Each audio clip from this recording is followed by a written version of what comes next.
Ah, beautiful. Yes, so we celebrate Christmas as mom's birthday. That's wonderful. Christmas babies are good. Christmas babies are good. So, hello, we're recording. Today is November, oh my goodness, what is it? 27th. Yes, 27th. And we're here again to another session of the dive into the divine with myself, Margaret Bright Energy Oracle, and Arundu. So, um, let's tell everybody a little bit again what we do, and you go first. Introduce yourself and how people can get in touch with you. yes, ma'am.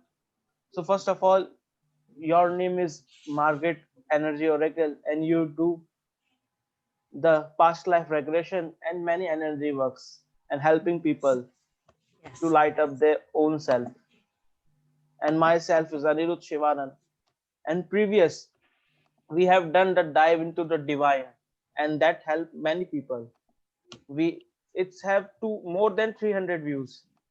So this time we are making the dive into divine point two for helping more peoples and Yes, solving questions. absolutely. um, well, because that's what I do, is do what I can, the best that I can, to assist people with providing information to assist themselves in their own level of awareness and raising their vibration, and helping them develop a very intimate relationship with their soul. And that makes me very happy. So let's begin. Also, I can be reached. My website is seekthelightwithin.com, just as spelled just as it sounds. I also have a Facebook page under Margaret Bryant Energy Oracle that you can connect with me there. And also, this is my YouTube channel. It's Margaret Bryant Energy Oracle. So let's go.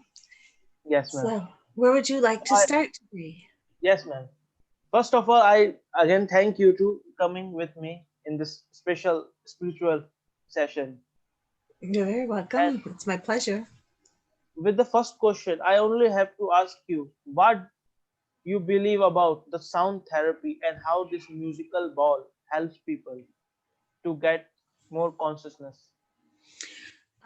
Well, sound therapy is a very scientifically proven process to help heal the body. Um, Different sounds vibrate the cells in the body in different ways, and therefore, when they're vibrating, they're releasing different energies. It can release trauma, past memories, and things like that, so that they can come to the surface. People can remember them consciously, and then work to release them from their consciousness and to help themselves heal in many different ways. So there are many different types of sound therapy.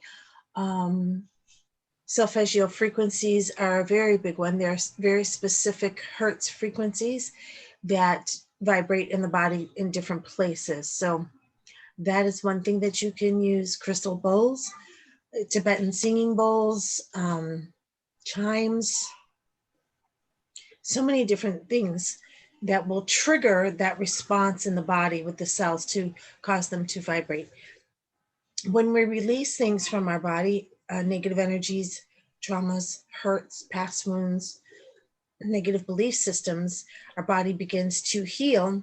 And not only that, but it gives us a space in our body, because we've released a negative energy, to replace it with a higher vibrating frequency. So we can replace it with more light, just using your intention and your focus to breathe in a colored light, white light, something specific that feels good for you.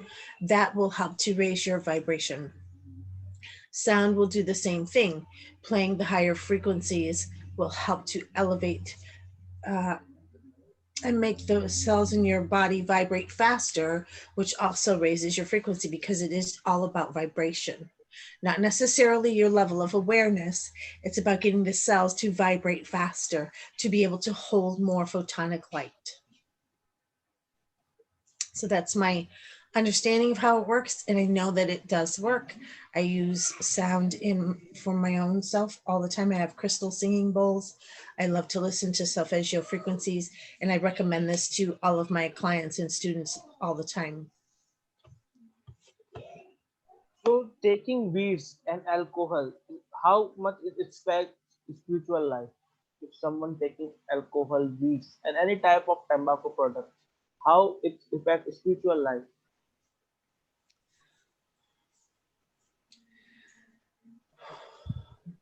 There are many different things out there that people will use, psychotropic drugs, um, mushrooms, DMT, LSD, to give them a mind altering experience. People also use marijuana to give them a psychotropic experience. They it assists them in creating and accessing different places within their consciousness. These drugs are not necessary. There are ancient practices of using ayahuasca and using some other type of plant medicine to assist in reaching those higher states of consciousness so that they can go on specific journeys. These things are not necessary. They actually open you up to many other realms and make the mind and body weaker so that negative energies can attach to the person and to their consciousness and alter their lives in a very difficult way. And those energies will come in and portray themselves as something wonderful and helping you assist with your connection and that, but it's not actually a pure connection, and they're not assisting you because they have an ulterior motive. They have another agenda. Alcohol, when drinking alcohol, it can produce tears and rips in the auric field, which then allows negative energies to get in. Marijuana, there is between our skin and our skull, there is a layer of fat to help protect the bone. When smoking marijuana, that layer of fat thickens and it actually dulls the senses. And that is why it is also used in prescriptions recommended by a lot of physicians here in the United States and abroad to be used for people that have anxiety, depression, and things of that nature to help to dull what it is that they're feeling. The anxiousness and the anxiety is coming from outside energies and them not knowing how to deal with it. So in my guided meditations that I do, I teach people that they don't need chemical assistance to reach those level states of that highness, that euphoric feeling, that divine connection, that it is not necessary. And you will actually have a much better experience in your meditation and what divine beings you are connecting with without the use of them. Yes, taking alcohol descend our consciousness. That's why we have to avoid it. Well, it doesn't necessarily descend your consciousness. You can drink alcohol and protect yourself as long as you don't drink to excess and you drink in moderation, of course. Um, it does not, nothing descends your consciousness, only you. Yes. So In the you are in charge. You can have a drink of alcohol and fully protect yourself so your auric field isn't open. Have a social drink of alcohol with your friends, of course, if you're of age, your family, holidays, things like that. And you just, when you're done, or the next day, clearing your energy and breathing in that light, you'll be at the same level of awareness. It does not do that. What descends yourself in your level of consciousness is when we forget to do our daily practices and do not hold ourselves accountable for our own energy. That's what does that. We are in charge at all times. At all yes, times. So we get to choose. So, if you're not feeling well and you want to continue to stay not feeling in a good space, not in a good mood, then that's a choice that you make. Or you can say, I don't like the way that I'm feeling. This isn't comfortable. So I'm going to go into a meditation, or I'm going to sit here and center myself and ground and breathe a few times, using my intention to bring my energy and my awareness back up. And then you do that. So it's a conscious choice at all times. All times. When we falter and we go backwards and we forget to do our practices, we get busy, things like that, that happens in life. You'll notice it because you'll start saying, oh, wow, I really don't have any energy. I'm not feeling very good. Why am I feeling this way? And then you remember, oh, I didn't meditate yesterday. Oh, and I didn't today. Oh my gosh, I'm going to go meditate right now. Yes, I'm going to go meditate right now, and I'm going to feel so much better. So, and then that's what you do. So when you recognize what makes you feel better, happier, more joyful, more centered and grounded, or what doesn't, that is what will push you to make things a conscious choice and a practice in your life. in What the do you Western do? world, What do you do? What do you do for a spiritual practice every day? first of all, I wake up in the morning 4 a.m. and then I meditate for 1 hour after the bath. And then I read holy scriptures to raise my consciousness and the knowledge. And then I serve the nature. I take a ball of rice or something to eat and serve the nature, like giving the food to the squirrels, birds. And Mm-hmm. here in the Vrindavan, there's a lot of monkeys. You can find lots of monkeys, so I serve them. So I Okay, serving the God through the nature. good, wonderful. So if you get up and you have overslept and now you have duties that you have to go and perform, what do you do to fill in that time that you missed in your meditation?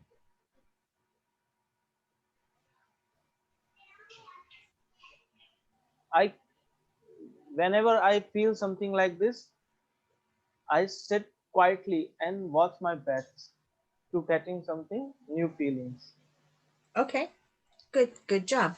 Because it's important. If you can't get to your morning meditation like that, or your regular practice, or you forget whatever that looks like, as long as you stop and take 5 minutes, consciously participate, watching your breath, centering your energy, thinking a positive, happy thought, that will change that immediately.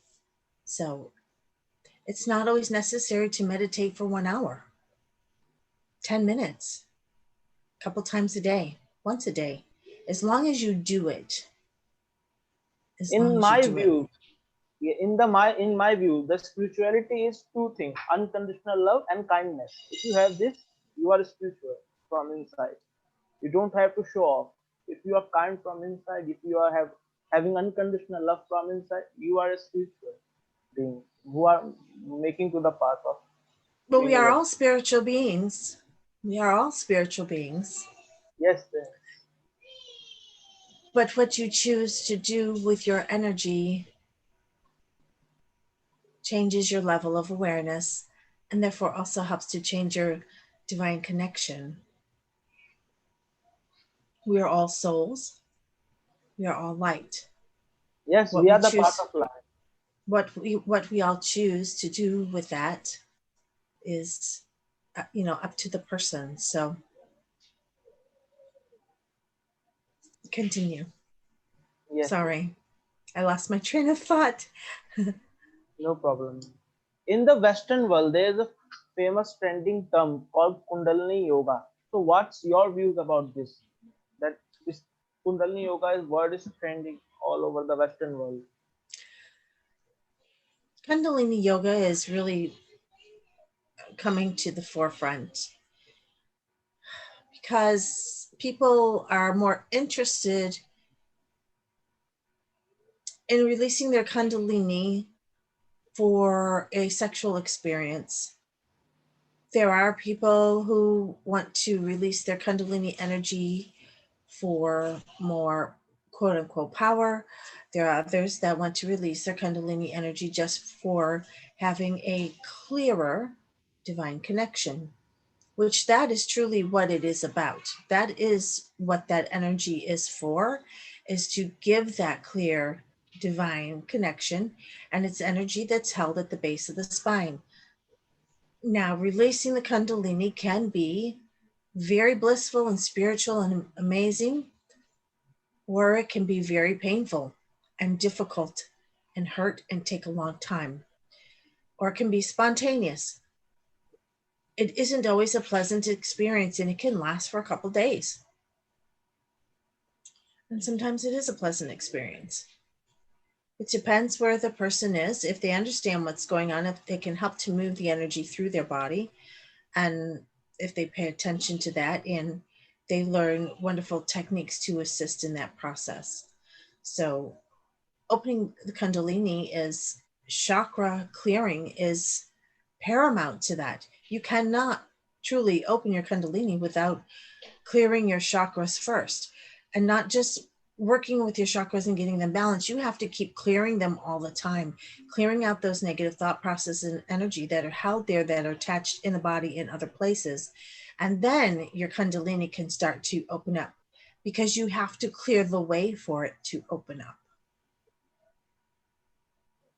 Yes, in this That's my understanding anyway. yes, in this trending terms, there's a one more trending thing called spells. People do lots of spell online also. Love spell, magic, money spell, black magic spell. So, according to you, does this is good or a bad thing? Doing spells is a good or bad thing? There is black magic and there is white magic. There are Wiccan witches and there are dark witches. Working with magic, you walk a very thin line. As long as you work the magic and to only help yourself, not to manipulate the free will of anyone else ever, not to do anything that is going to cause harm at all, even to your physical self, then yes, people practice that. Do I practice that? No. I have found through experience that practicing magic walks a very fine line, and some people think it's okay to just do one little thing and open the door and call in some lower level being for help. And what it actually does is it opens the door unknowingly to the person that's doing it usually, and it opens the door to much bigger and badder things to come in. There is, call it a fine line between light and dark. There really is no light because it's only polarity. There's only variations of the light. But the more you step into the lower level energy and open that up, the more that's going to come to you and then eventually become harmful. Walking in the true path of the light, working with the light, only working with the divine and the divine beings, there's a much different feel with that. And just for those interested, people working with the light and the energy of the divine, there are many more things that we can do than those that work with the dark and what the dark energy can do. That is why the dark energy watches the light energy all the time, trying to learn And there are things that they will never be able to do that those of us that walk in the light can. I don't condone anybody. That is their journey. And sometimes people have to go on that journey to learn and to know if they want to choose something different or not. And I honor and respect everybody's journey. That doesn't mean that I have to partake in it. That doesn't mean that I have to support that part of it. I will support the person and their being. And that's what I do. I support people in their choices. And just because they make choices that I don't like, I can choose to help them see all of the opportunities and present them with all the opportunities possible instead of just choosing one that may take them down a path that becomes more difficult for them later on. In our previous video, we have talked about energy codes which joined knowingly or unknowingly. So how can we detach that energy cord that someone energy have connected to ourselves? So how can we detach that energy cord? Okay, so we have the etheric cords attached to everybody we've ever met in our whole life. Understand that. Everybody you've ever met in your whole life. So energy runs back and forth through them. You're sending energy to them, they're sending energy to you, it goes back and forth. It could be they're sucking energy out of you, or you're receiving their negative energy. It goes a million different ways. Cords of unconditional love can never be severed, can never be cut. I ask Archangel Michael to come in and cut all those cords. I do not ask for him to cut specific cords because I do not want anything, any attachment to anybody but unconditional love. I don't need someone sucking my energy dry, and I don't want to participate in feeling their energy either if I don't have to. So I ask for all the cords to be cut, and Archangel Michael will come in with his sword. You need to get quiet. You can't just say, okay, come in and cut all the cords. You need to sit down and get quiet and then have him cut all the cords. And then I have Archangel Raphael come in and pull all the plugs that are left from the detachment of the cords so that the cords can't reattach easily. Now, when you do a cord cutting, and there's some wonderful videos on YouTube that will assist with the instruction of how to do the cord cutting. If you Google Doreen Virtue Archangel Michael cord cutting, it will take you to a wonderful recording on Hay House that will take you through that process. So you want to cut all the cords, have Archangel Raphael pull all the plugs, and then you're going to put up your level of protection. Now, most people that you cut those cords from, they are going to feel that you have disconnected from them. And they're going to reach back out to you. And they're going to try to reconnect those cords. They don't know that's what they're doing, but they are, they're messaging you, they're calling you, or you keep thinking about them, and then you get in touch with them, and now you've reattached those cords. You need to decide if you stop speaking to that person and moved on to something else in your life for a reason. And do you want to reopen that engagement? So if you forget and you open that energetic attachment again by conversation, things like that, then you ask Archangel Michael to come in and cut the cords again, and you put up a boundary, asking him to help assist you in not communicating with that person. Okay? Because they'll keep trying. It's a natural thing that energy goes to where it's always used to flow. So we'll continue to try to reattach there. So you need to make a conscious choice. I don't want to, this person isn't in my life for a reason, and I don't want to reconnect with that. And then you have to consciously pay attention. Consciously pay attention. That's what this whole shift is about being conscious of your thoughts and your actions 100% of the time. Is it possible? Yes, it is. Is it easy? No, it's not. It gets easier as you continue to practice. Am I 100% conscious of all of my thoughts? No. But I catch myself at the negative thoughts more than I ever did. And the more I catch myself and cancel them and replace them with 2 positive ones, the less I have those thoughts. And then in doing so, in having less of those types of thoughts and reacting in those certain ways, my vibration is high. I feel good. I'm happy. I'm happy almost all the time.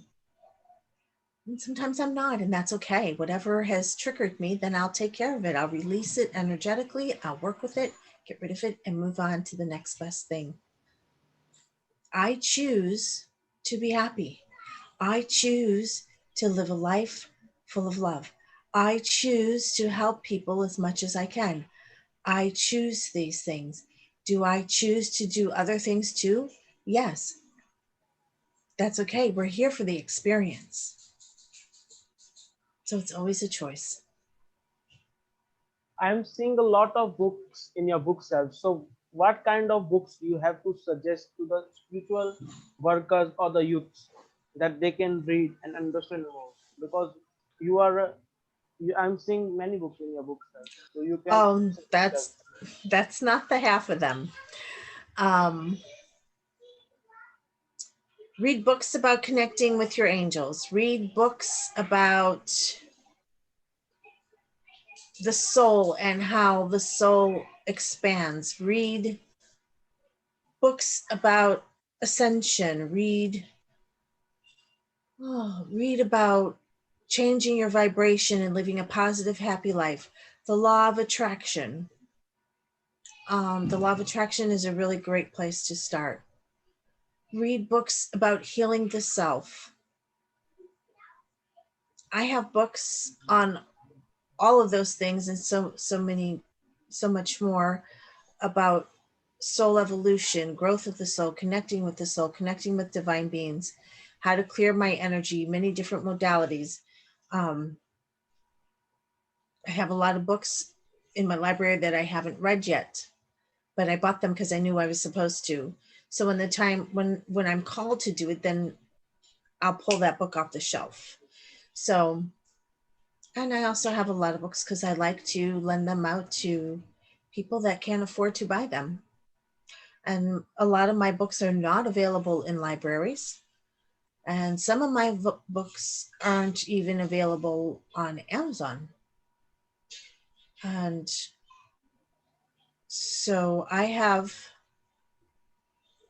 love to read and I love to learn.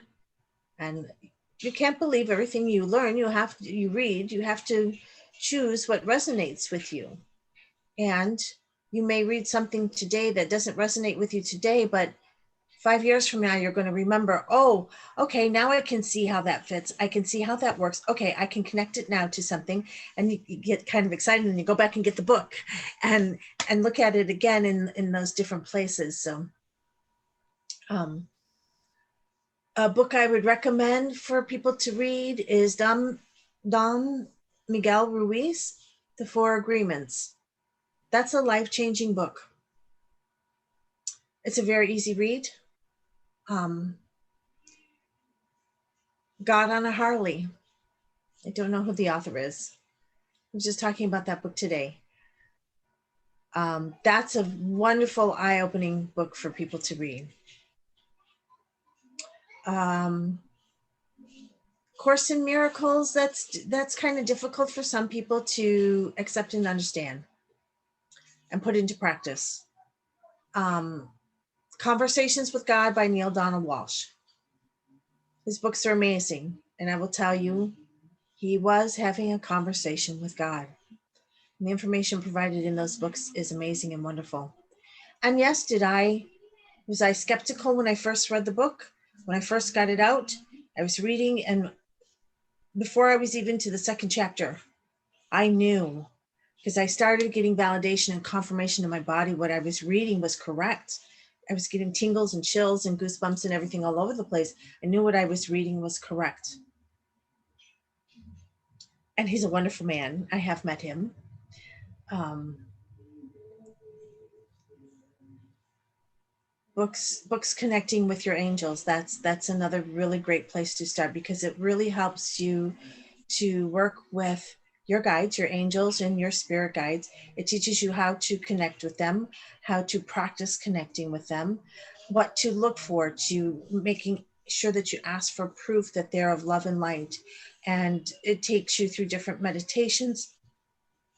But I will tell you, if you want to develop your intuition in any way whatsoever, chakra clearing. You have to do the chakra clearing. In doing so, you free yourself up for that energy to come in and flow, because it is, your intuition is just energy. So for it to flow and to give you a clearer connection to your own higher self, your I am presence, and through to the divine. Every time we read a book or do any karma, we have bow a seed for the future. Yes. Yes, absolutely. And there's something I do like ebooks, because when I travel, I like to I usually am reading 4 or 5 books at once. So if I'm traveling, I can take it in one tablet. But the books that I use for research and that I know I'm going to go back to, there's something to be said for having it in written form in your hand. That book holds an energy, those words hold an energy that is much different than what you will get from a computer screen. And I'm all about reading energy and the feeling of it and everything. And I will tell you that there is a much different energy that comes from holding a book in your hand as opposed to reading one online. But we do want to save trees also. Yes, recently I'm reading a book called The Alchemist, and books are really amazing. It is very good. It's one that's highly recommended also. Anything by Eckhart Tolle, that is also recommended. Being present, being in the present moment. Books by Paul Selig. Yes, yes. They are channeled. His mastery books are amazing, wonderful forms of information, and they're full of energy. So while you're reading them, you're also getting the energy from which the words are spoken. Who else is some of the older authors are really wonderful to read too. Catherine Ponders, about healing and alchemy. Neville Goddard, Bruce Lipton. Bruce Lipton is about the biology of belief. And about epigenetics, and how about you don't have to. So let's say your genes say that you carry the gene for a rare type of cancer. That doesn't mean you're going to get that rare type of cancer. And you can decide, no, I'm not. By choosing your thoughts and what you believe and don't believe, and sticking with that, that is what tells your body what to do. So Bruce Lipton is one to read. Greg Braden is another wonderful author. Wayne Dyer, who passed a few years ago, his books are very good to read. So all of these will help you in many different ways. It's just where you are in your own awareness and what your path is, what you're going to do. For myself, because I'm sitting here as a teacher, it is important to me to gain knowledge from all different places, different things to present, besides the knowledge that I get from the divine.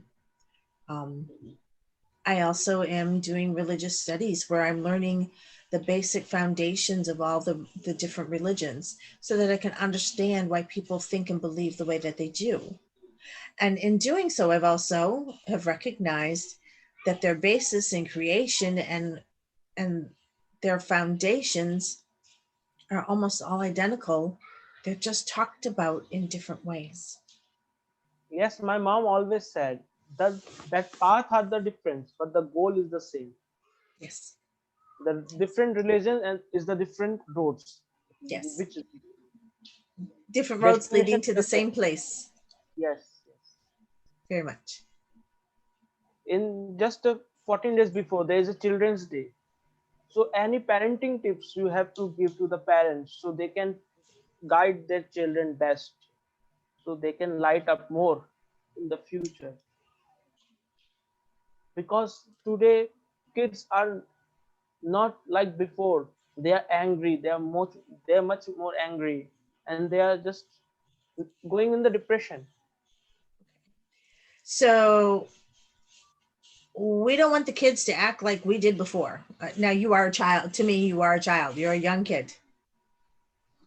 We do not want the children to go back and act like we did, because we're just going to continue repeating the cycle of hatred and war and disease that we have been in. The children that are being born now and that are your age, in your age group, in young teens and college age, and the younger ones, they are already awake. They are aware. They see things. They don't know how to express it. They know. They don't want to create karma. We are here to end the balance and cycle of karma. They come in and they don't want children, because children create karma. Even though it could be a wonderful karma because they're wonderful parents and loving and kind and gentle and all of that, it still creates a karmic debt that will need to be worked out. So a lot of the children, teenagers, young college students, do not want to have children, but they don't know it's for that reason. They understand, and they don't want to bring children into the world that the way it is right now and the way things are and probably could be. So that is their reasoning behind that. Just with the younger children, when they come to you and tell you that they have an imaginary friend, believe them. It's not an imaginary friend. They're seeing something. They're seeing probably an angel. But asking them, engaging them, how do you feel when you see this, your friend? Does your Do you have fun with your friend? Do you do things that make you happy and that you don't get in trouble if they're young enough? Um, what do they look like? What are you feeling? It's very important to talk to the children and ask them how they're feeling and tell them it's okay to have the feelings that they're having. Um, it's very easy for someone to say, um, "You make me happy. You make me proud." No, I feel happy. Taking the responsibility away from them to think that they must make you happy, because truly they can't. You're the only one that can make yourself happy. You have to be happy with inside. So say, I'm happy because this is happening. I'm proud because of the way that you express yourself, and that I see this potential in you. Always telling them that they're loved, that they're light, that they're phenomenal, that they're awesome and beautiful, and teach them to be kind, and that being kind feels good and being generous feels good, and knowing how to receive things and how to receive gifts and how to receive compliments also is very important. A lot of people learn to give and don't know how to receive, so you stop that flow of energy. Letting them express themselves, and if you're seeing that they're expressing in a way that could be harmful to them, redirect them in another direction. Give them pens and crayons and paper and paint, and build things to build with, and get them engaged with themselves. But if you listen to a lot of these um, little interviews, they'll ask kids these questions. The kids have the most profound answers, and the parents are like, huh, what, from a baby? So the more you can Lift them up. Tell them, even if you don't see what they're seeing, you believe it's there, you believe they're seeing it. I don't see it, but tell me about it. I don't hear it, but tell me what you hear. I don't feel that, but what do you feel? Crystals. Crystal minerals are great. Everybody loves them. All kids love rocks, sparkly Gemstones. rocks. Well, you're using them as gemstones because you're getting them polished and cut into very specific cuts that are designed for jewelry. I'm talking about crystals, raw crystals. Here, hold on one moment and I shall show you. Yes, ma'am.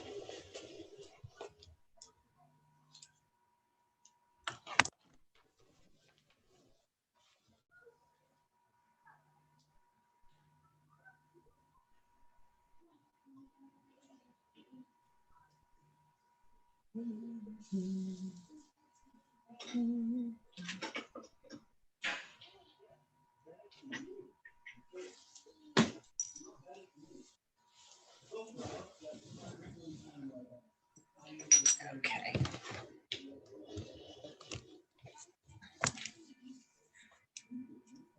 Okay, so the difference that you're talking about are things that are made into really nice pieces of jewelry, rings and necklaces and things like that, pendants. I'm talking about where they come from originally. Now, this is a clear quartz crystal. The end is raw.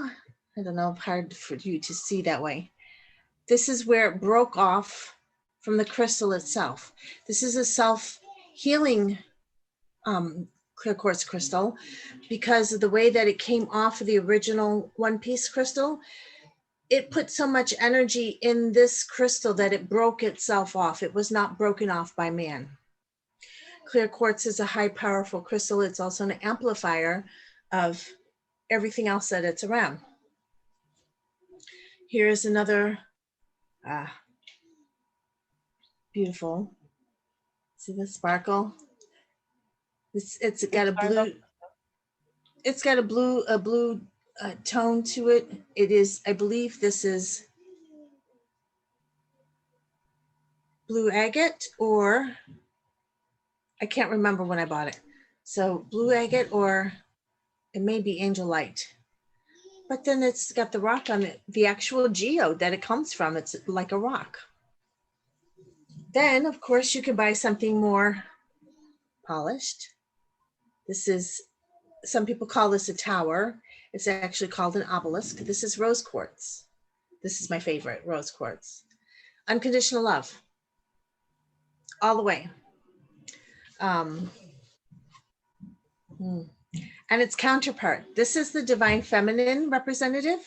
This specific crystal is a representative of the divine feminine energy. This is lapis lazuli. The same thing, it's an obelisk, which is sacred geometry, which brings a different energy and amplified energy to the crystal itself. This is the representative of the divine masculine energy, this particular crystal. So teaching, and you know, when you go into stores, you can buy them little tumbled ones or little raw ones. And even rocks that you find on the ground hold energy. So allowing the children to express themselves, to have a rock collection, to allow them to buy crystals. My granddaughter has, she's already getting her little crystal connection, and her favorite on her own is rose quartz. So I absolutely love that. So those are things that we can do. Water's huge. Children love to play in water. Water is a natural cleanser. It's also an amplifier of their own vibration. So there are things that they know to do naturally that we need to allow them to do, of course, within reason, to keep them safe, but to express themselves and to be able to know that. There's a couple videos on YouTube of this child that builds course, he's probably an adult now or a young teen, but this child was like 6 or 7 years old, building huge crystal grids, and knew exactly what the grids were going to do.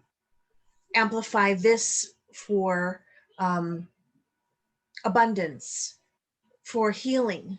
The child knew exactly what those grids were going to do, and letting them play in the earth.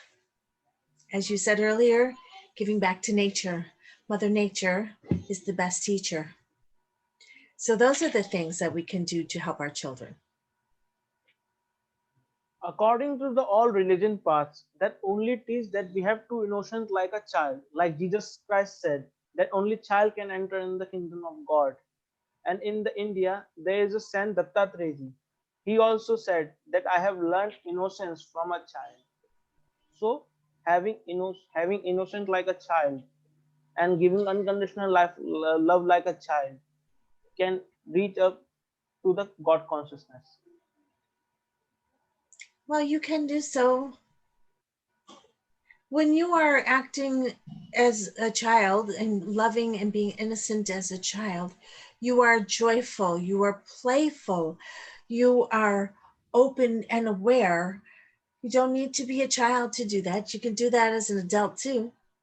No, I am just saying about the child behavior, like accepting the child behavior. That innocent, Exactly. yes, yes, Exactly. And it doesn't see, it's the human construct that has given it that it's a childlike behavior or an adult like behavior or a mature person's behavior. Those are labels that we've given. And that's truly not the case. They're just being in the energy of who they are at that moment. And it doesn't matter what our suit looks like or what our age is or anything like that. You're living in the moment and feeling that bliss and that joy all the time. It's just that humans like to give labels to everything. It makes it yes, easier for us to describe things. So it's not a bad thing or a good thing. We just use it as a tool to be able to describe things and understand things. yes. Simplicity and innocentness is the most important thing that we can learn from the child. Yes. Yes. And then, if we learn this, we can enter in the kingdom of the God. If we become innocent and having the kind Let heart. me let me ask you this. Why do you feel you need to enter the kingdom of God? Are you not living in the kingdom of God right now? This body is the kingdom of the God, but our consciousness is in the first layer and the God is in the higher layer. So we have to take the journey, as I think.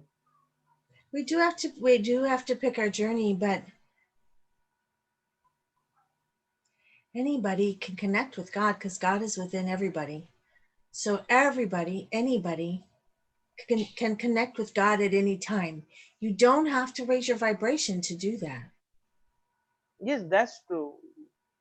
But in the term of self-realization, seeing the self, the God within, we have to take this journey. And I feel that we can connect to the God anytime, and the prayer helps. Yes. Yes. Well, see, that's part of my job is to teach and to show people we don't have to go through all of these different layers of learning and structure and all of that, that you can do it right from the beginning. And then you have that and you're like, oh my gosh, that was so amazing. I wonder if I want to do it again. And in that wanting to do it again, now you start to uncover the layers to get there in a clearer, faster way. And that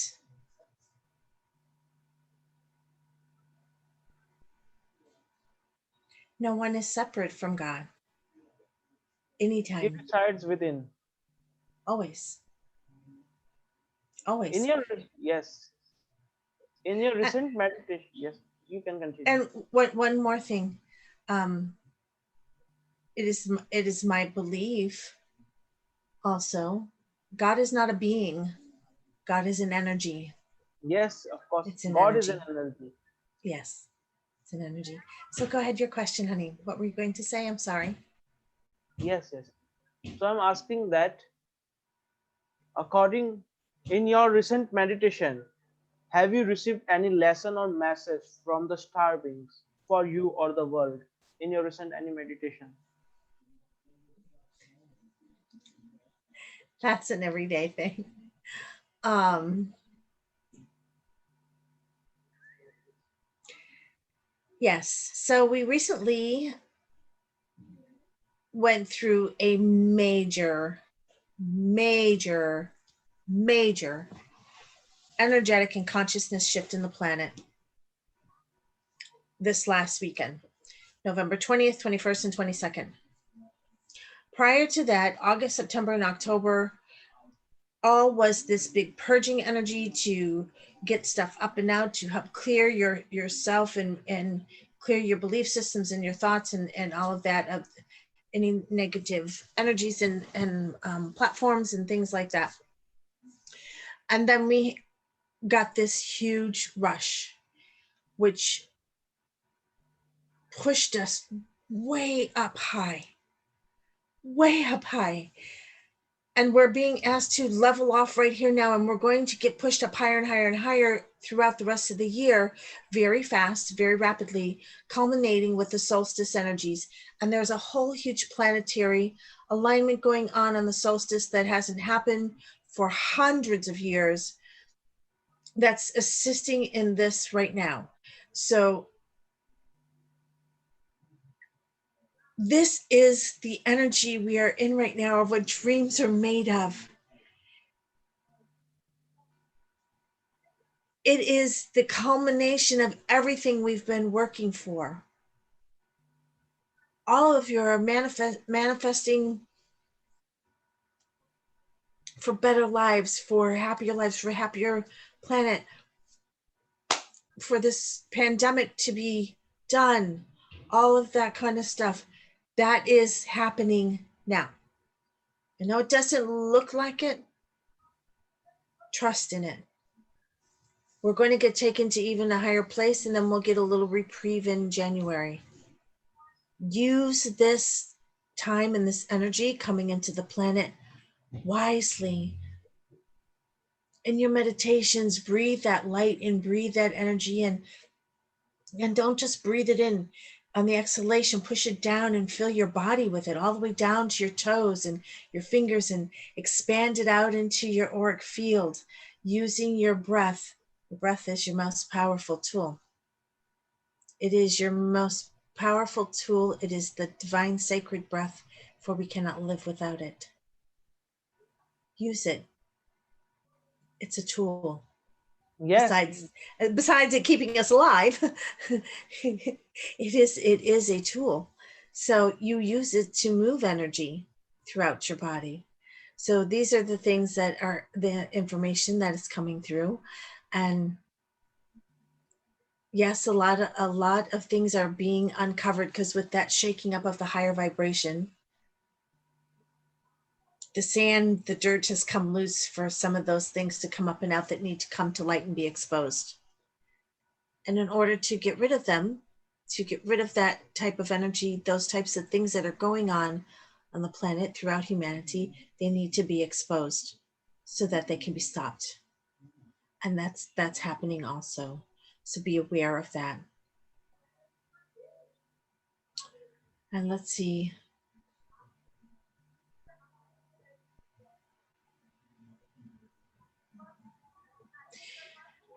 This is the season all over the planet for many different reasons of love, joy, kindness, gratitude, giving, compassion, being with family. And yes, that's difficult in these times, but we would say to you to not let that detour you from being in that energy space. Hold that space of love and joy that typically goes around your earth plane during these times. There are many different holidays being celebrated all over the planet in many different religions at this point in time and throughout the next couple of months, especially one day that is celebrated throughout the entire globe is the calendar New Year. Most people celebrate the calendar new year with joy and anticipation and excitement that raises the vibration of the whole entire planet. Use that day wisely in your manifestations, in your prayers for the entire planet, in your prayers for yourself. There is much that you can do every day on every different level to assist yourself and the planet and all of humanity in every way, in a myriad of ways. Choose one, focus on that one, or choose many and do a different one every day. Being unconditional love is a state of being. It's also a state of receiving. It's a state of giving. And in that state, you are healthy. You have clarity. You have compassion. You have everything that you need for a healthy, happy, wealthy, abundant, joyful life. Why would you not want that for yourself? There are so many people that think and say that they want that, but when those good things start coming, they don't know that feeling. They're not comfortable with that feeling, and they change it to what they're comfortable with. It's easier. Most people know what they don't want. They don't know what they do want. Knowing what you don't want brings more of what you don't want. Pay attention to what you do want. And when you do that, that creates great change. That takes down barriers and blocks and walls. And no, you are never stuck. Never stuck. You're only marinating, waiting for the next best thing, the next best part of you, the next level of you. Thank you. Thank you, thank you, thank you.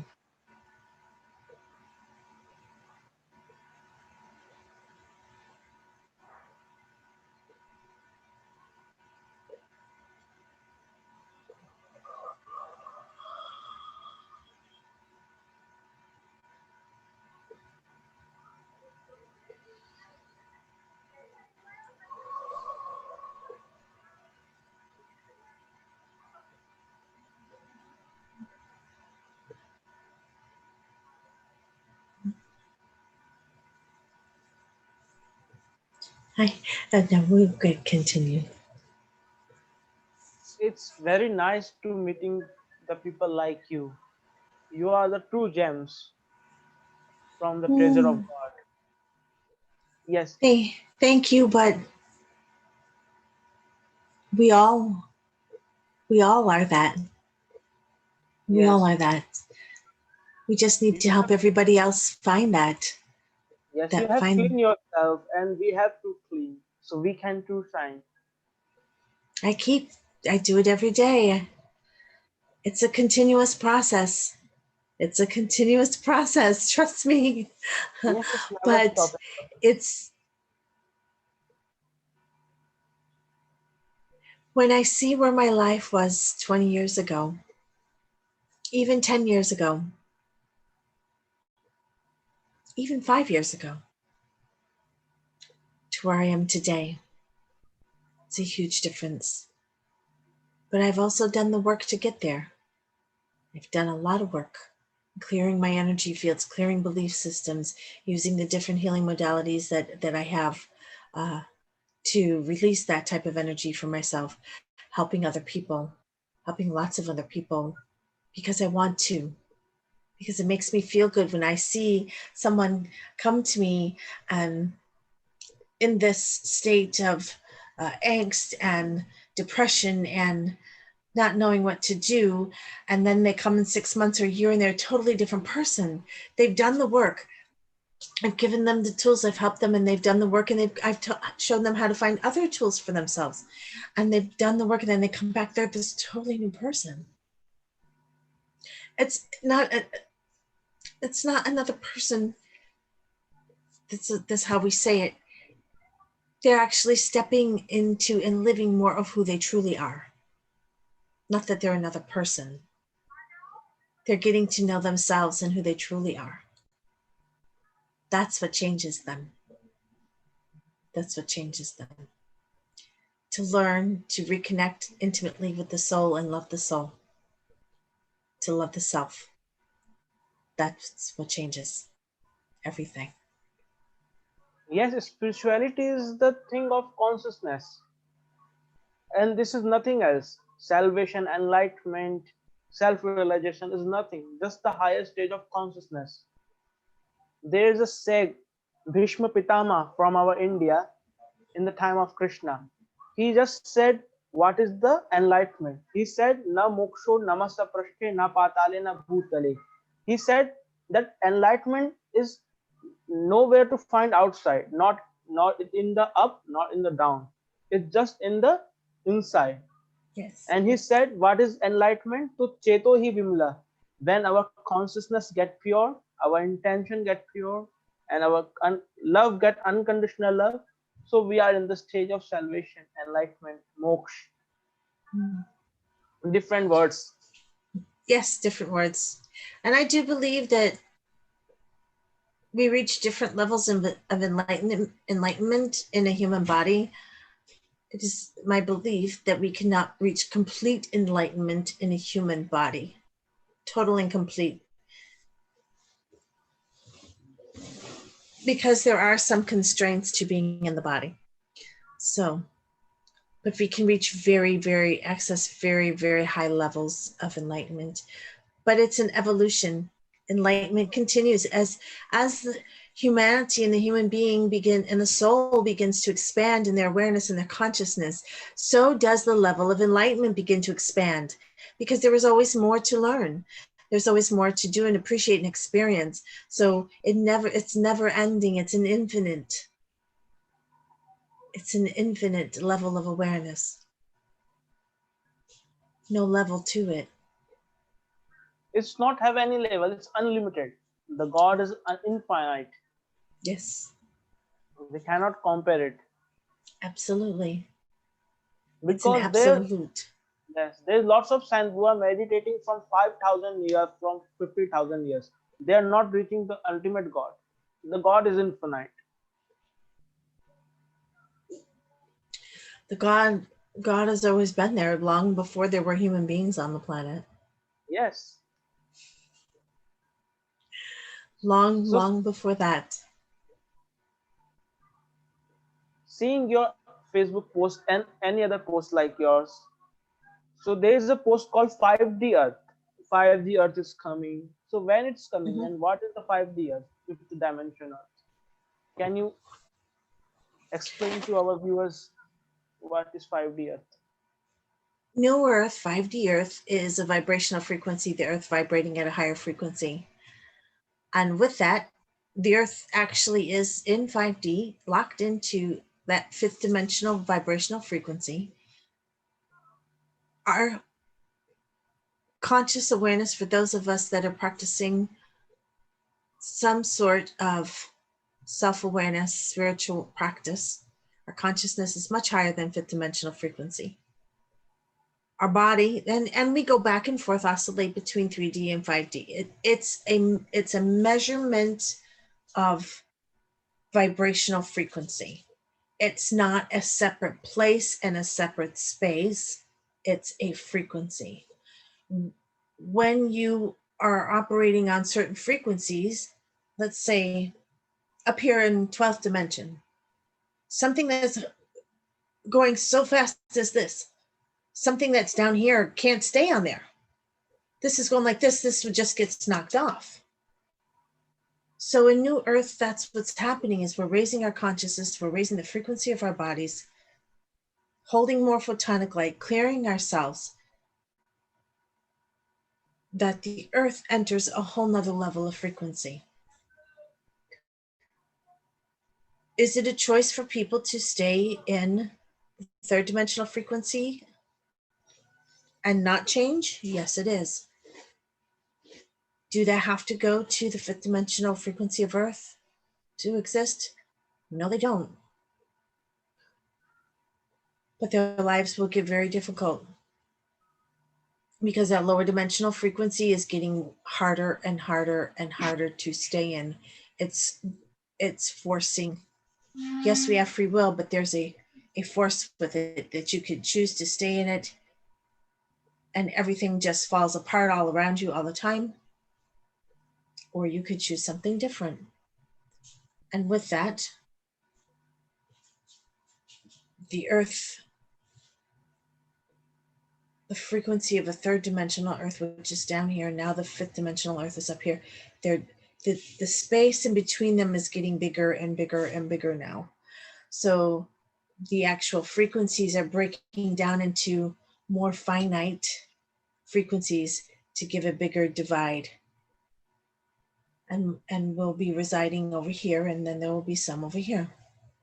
It's really hard to visualize or to comprehend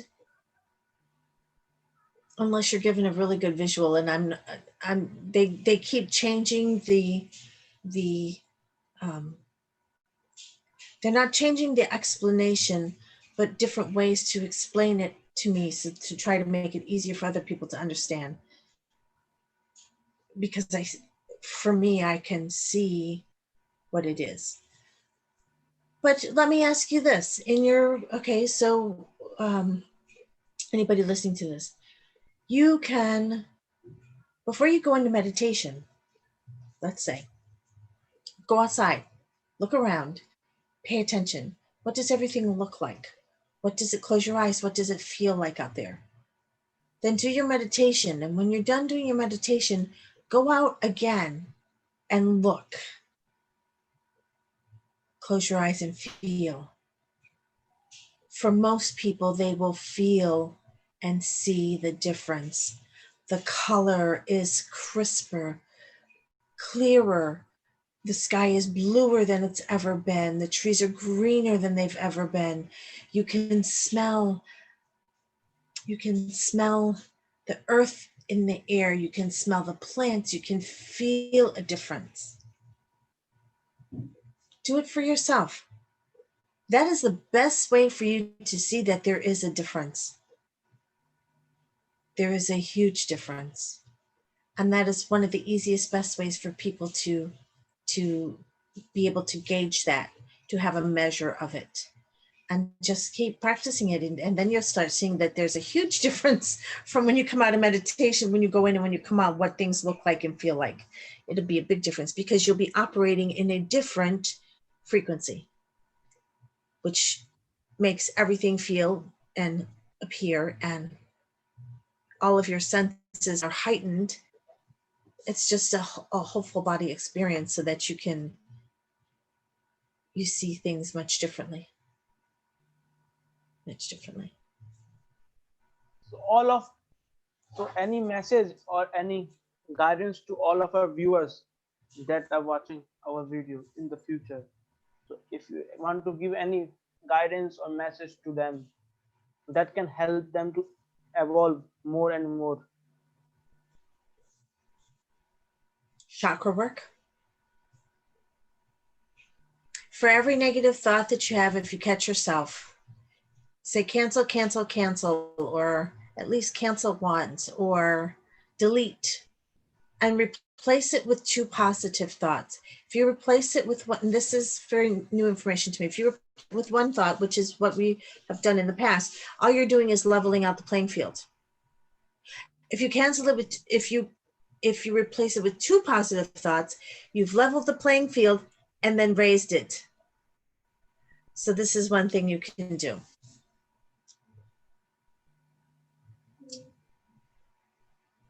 Look for the silver lining in everything. In every situation, there is something good that is happening there that most people don't see. Look for the good that it's going to bring out. Look for the good in people. Even the people that people deem bad. evil. There is good in them. Look for that. Acknowledge that. You don't have to say it to them, but at least acknowledge it. Do your best to practice no judgment. No judgment of others, no judgment of yourself. It's not easy. But every time if you catch yourself doing it, forgive yourself. Change it. Change the thought. Those are the easiest things that you can do. And they will have the most profound change for your own life. The most profound change. And it's not really hard. You just have to be diligent. You have to pay attention to what you're thinking. You have to pay attention to what you're thinking before you speak it. And in doing so, you slow down and you think things through before you say them. You think things through before it comes out. You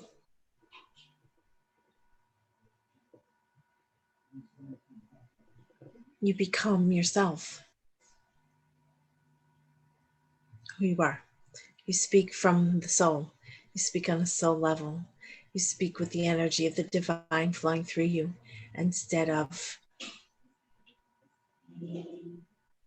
the energy of the situations around you, and not letting them control your life.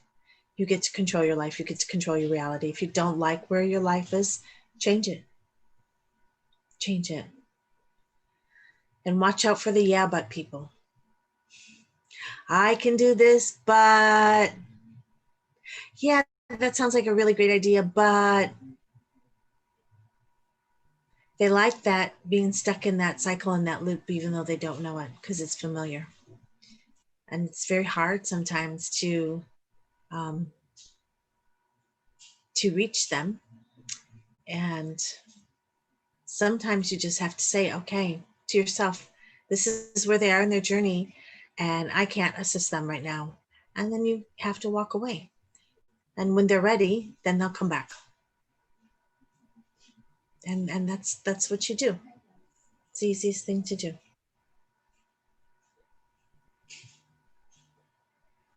Yes, you are right. Non-judgmental and forgiveness, these are the basic things to getting evolution in this path of spirituality. Mm-hmm. Forgiving of the Yes, self too. yes. Self-forgiveness is huge. People don't do that enough. People don't do that enough. We make choices. People make choices on what they can understand at the time. Scientists make decisions based on what they can understand at the time. Do they reach for something they cannot see and cannot feel and cannot measure? Of course they do. That's why we have satellites and we have internet and we have all those things. Because just because they couldn't see it didn't mean it didn't exist. They just had to search to find it. So just because some people can't see or feel energy, and the change that it makes in your body when you do positive things, that doesn't mean that it doesn't work. The more you do it, the easier it is to feel that and to sense that and to see the difference that it does make. So just because you don't see immediate results instantaneously, that doesn't mean it's not working. Human beings did not get into the situation that they are in overnight, but we're getting out of it much faster than the way we got here. Much faster. And I have to add one more thing that called Okay. surrender. Surrender is also a most needy thing in the path of spirituality. Mm. There is a slok of Gita. The Krishna has said, "Kayanu vacha mansendriyeva mukasya vachas prakati swabhavat karoti yasmai sakalam parasmai narayaneti samarpayami." यानी मतलब if you do anything with your words, you thinking of something or doing any work physically or thinking something mentally, just surrender everything to the God. And this is one of the most important thing we have to do. Well, that and in surrendering, you are vulnerable. And when you can be vulnerable, the lower ego no longer has hold on you. It no longer controls you. And that's a really good thing. A very good thing. So in this dive into divine 2.0, the part 2, have recently answered many of spiritual questions, and we can accept more and more thing in the third part too, which Well, help we'll people just more and more. it's not a part one, a part two, it's just a No, continuation. yes, We're just it's going just to continue on. yes, it's just serving the child of the God, the people, through you and through this internet and technology, helping the people. It's also serving you and me, because this is what we're supposed to do. This is part of what we're supposed to do. So it's also serving us to be able to live our journey and our path, and what we came here to do is to help many, but it also helps us to be able to do that, to be able to continue. It's a beautiful cycle. What Nothing you ever do only affects one person or one thing. It's a ripple. It's like throwing the stone in the pond. It ripples out, not just in this environment, it ripples out into the cosmos, out into the galaxy. It ripples way further out. That's why we have so much help from these wonderful divine beings that God has sent to help us, because it affects all of them too, what we do. So because so much connection, so much connection that we are not even aware of. The spiritual talk is like never ending topic, and it's so blissful to hear more and more. The Oh spiritual yes, I talk. have conversations like this with my friends. We all day long, Yes, all day long. And that's when I'm happiest, is when I'm having these conversations, or when my grandchildren are with me. These are the things that make me very, very happy. yes, the granny's night stories and the granny's talk help grandchildren to evolve more and more in the materialistic Yes. world and the world of spirituality. Yeah. And that you learn, pay attention to the children, they will teach you much. Yes, yes. They will teach you much. You'd be surprised what they know and how much they will teach. So I thank you once again for giving your precious time for the people and for the me to Well, helping the people. thank you for asking me and allowing me to do that. So it is my pleasure. And I look forward to our next adventure. Yes, the life is an adventure. We have to Yes. play the game of the Yes. world. Very much Thank so. you once again. Namaste. Thank you. Welcome.